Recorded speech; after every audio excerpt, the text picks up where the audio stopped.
Hey guys, what's up with you? I'm Jay Sharma, Jay the Wildlifer, and today I'm here with Abhishek. Hi. He's from WTI and works in mitigating human-wildlife conflict.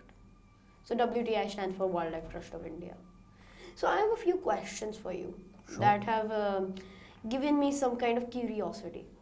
Number one is in Diwali, don't the firecrackers affect the animals, It like does. wild animals, It does leopards? in different ways, particularly when, say, people in the villages, nearby forests are using firecrackers. The sound of it definitely makes the wild animals that Agitated. could come near the villages run away. And also the pollution that is created from crackers will be having an impact on The animals. the wildlife, especially the young ones. So, except for pollution, which we could say is an indirect effect to the animals, like it's attacking the animals but indirectly, do firecrackers do any direct damage, like a firecracker in the air lands on an animal? Does that happen a lot? Absolutely. So, for example, if in case, say, a rocket or something lands on you, That it'll would give you a hurt. burn. Similarly, in case a burning cracker falls on any animal, Yes, hurt. be it domestic or wild, it will do damage to the body of the animal. So, are there what crackers are there that are alternatives that don't affect the animals? Well, firecrackers will have some sort of impact. So it is best and advisable, also legal, to use only, say, non-polluting and non-sound creating crackers. And I would use, say, for example, diya as my celebration of Diwali. What about the spinning wheels, those spinning wale? Those create some pollution though. It does, and also it might impact, say, for example, ants that might be using that particular patch of lawn or that patch of terrace, for It example. could crisp them. Absolutely. So all crackers definitely have the some effect, Absolutely. except for diyas and all. Yeah. What about fulgari? Pulcheri, again, it creates a lot of smoke, so that is unavoidable. But otherwise, if somebody is using pulcheri responsibly and not just throwing it away just like that, I think you are still okay. So other than that, have you ever encountered some animal who has been burned or affected by the Diwali celebrations? Well, wild animal, no, but definitely since my childhood, I've come across, say, dogs, like street dogs Yeah, that I have a dog. He gets got very injured. agitated. Yeah, and there are always a few naughty folks in your neighborhood who would chase a dog or would deceive a dog and tie up, say, some sort of firecrackers on the tail. Oh, Or that those kind of abusive yeah, stuff. so those definitely are inhuman and Oh. should not be done to any living being. Anything, Yeah, anyone. yeah. So, other than that, what do you exactly do while mitigating human wildlife conflict? So it's a combination of many things. One of the basic things that we do is to keep a tab on where conflicts are happening. So, for example, where say animals are repeatedly coming out of the forest and say coming into a village, Uh-huh. coming out say on the outskirts of a township. So mapping and keeping a tab on the overall, say, distribution of conflict is one of the basic things that we do, and then through individual projects in some of the conflict, say, hotspots, we implement a series of activities which fall under mainly three categories. So preventive measures using which we can say Prevent. stop or prevent conflict from happening. That usually entails uh, some sort of barrier, some sort of physical, psychological, or illuminated barrier that would prevent wild carnivores or wild herbivores from getting into human dominated areas. There are reactive measures So once a conflict happens, then what you do? So we have, say, models like rapid response team, primary response team, who immediately responds to the conflict situations, helping the local people and helping the local forest department in dealing with the crisis. And we have preemptive measures.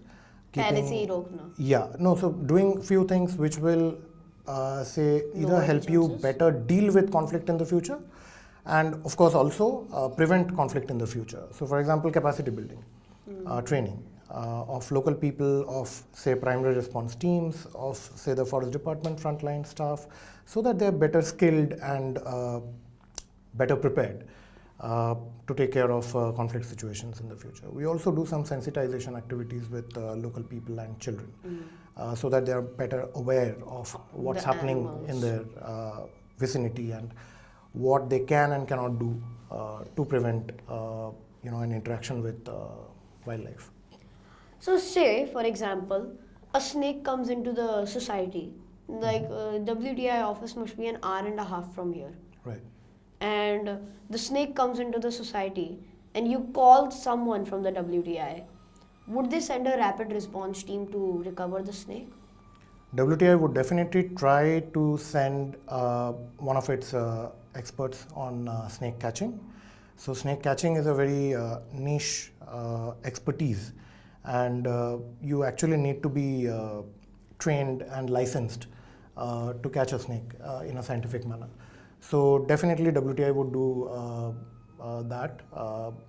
As soon as possible, send somebody to take care of the snake. So is there a hotline to call because like the snake that came into my society, which we are pondering on, oriental rat snake or spectacled cobra. So that snake came into the society. So is there a number I should call? Hotline I am not aware of, but definitely you can call up the nearest forest department office. I'm sure there will be a concerned divisional forest officer and range office that you can contact. And I'm sure again Uttar Pradesh Forest Department will depute somebody to take care of the situation immediately. Do you have an experience in your mind that a loss of an animal or an individual deeply impacted you or your team? Yeah, definitely. I can remember particularly one case that happened during the winter of 23, 24, where one adult female tiger, a 2023? tigress, no, this year winter, an adult tigress had come out of the forested areas and was residing in the sugarcane fields near Pilibhit town, and she ended up on a Gurdwara wall, and that became almost a global news within a couple of days. And our team and the Uttar Pradesh Forest Department were working together in tracking that tigress. And because she was in the middle of a village, so we had no other choice but to tranquilize her and check her medically. And she was found to be absolutely healthy, no issues whatsoever, physically or no disease, No, nothing. So she was following protocol. She was released back into the core area of the Pilibhit Tiger Reserve, but it seemed that she had little experience of dealing with a forest, and almost instantaneously she again came out of the forest And went to the and village. again ended up close to the Pilibhit town. And then we continued to track her through agriculture fields where she was hunting wild boar, domestic dogs and all of that. But then her health sort of was deteriorating because people were, whenever she was sighted by people, there would be a mob. She would have to run, she would have to give up her kill. So she was not able to eat properly and was under a lot of stress. So ultimately we baited her, and the department baited her, and she was captured. And unfortunately, something happened following the capture, and we learned that she had, in the process of, I think, moving around and perhaps could be inside the cage, we can't say for sure. She got some injuries, because of which we had to transfer her to a zoo in UP. And we lost that individual from the pool of tigers of that area, unfortunately. So she isn't dead though. No, she's not dead, but She as won't far be as in the the wild. tiger ecology of that area is concerned and the social structure That's is bad. concerned, it was a dent because she was an adult tigress and She she couldn't had to be reproduce. removed. Yep, and she had to be removed, unfortunately. So our team we were like superbly involved with it from day one, and uh, it gives us pleasure to think that okay, she's alive and But she's it's doing also a okay. dent.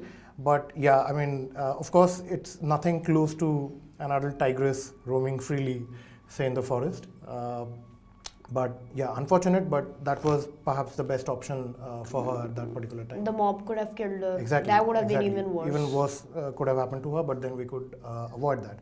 But then that remains as one of my most, say, dramatic incidences of human To tiger do some conflict. good, you gotta do some bad, kind of. Exactly. It's always a balance. So you know the case, right, about the 6 alleged wolves who did attack the human beings, especially the kids. So what are your thoughts on that? So, the wolves have been around in that area, and in this particular case, what is suspected or what is speculated is that these wolves or this particular pack of 6 wolves came from the area adjoining the Ghagra river that was flooded and ended up incidentally in that area. And being wolves, they would go for any small bodied prey that suits their body size. So it could be a goat, it could be a sheep, it could be a small calf of a cow, it could also be human children, just because of the size. So there were, obviously, it is very unfortunate that human kid or children they were losing lives, and it started in March 2024. There were a few incidences of children getting mauled and unfortunately killed. And then it suddenly stopped and it restarted in August and continued till October.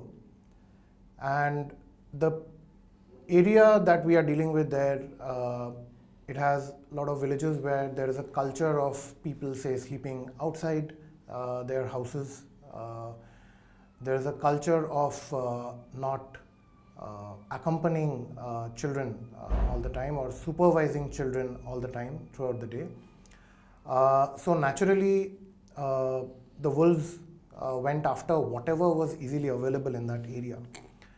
And there was an outcry, and the concerned government departments responded very swiftly and professionally and managed to capture the wolves one by one. Some of them were sent to captivity in the zoo, and we believe that if they are found to have no deformities or no diseases, for example, they will be released back in the wild, because there are just about 2,000 or 3,000 Indian grey wolves out there. We have drastically reduced their numbers over the past quite a few centuries now, actually. As agriculture and livestock grazing expanded, people everywhere almost have Drove them sort out. of decimated them. So technically they are fewer than tigers, but then unfortunately we don't have a specific conservation program dedicated towards Indian grey wolves. And let us not forget that Indian grey wolves, they are one of the oldest lineage of wolves globally. So they have immense biological value and ecological value.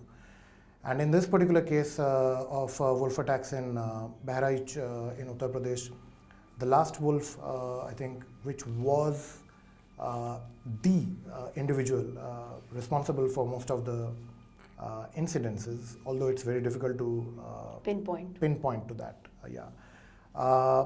That wolf was killed during the first week of October this year. And with that, basically, we had, I believe, 2 wolves killed and 4 wolves sent to lifetime captivity,